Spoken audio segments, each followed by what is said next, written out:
I'm Sarah Pavey, and I'm going to be running a course called Really Useful Cataloguing, which is a guide to cataloguing and classification for the school library, whether that's primary or whether that's secondary.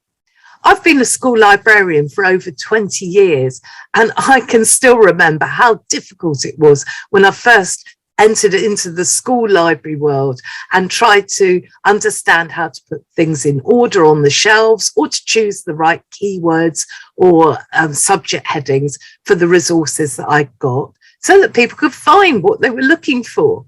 So come and join me on this journey. We're going to have a lot of interactive fun along the way.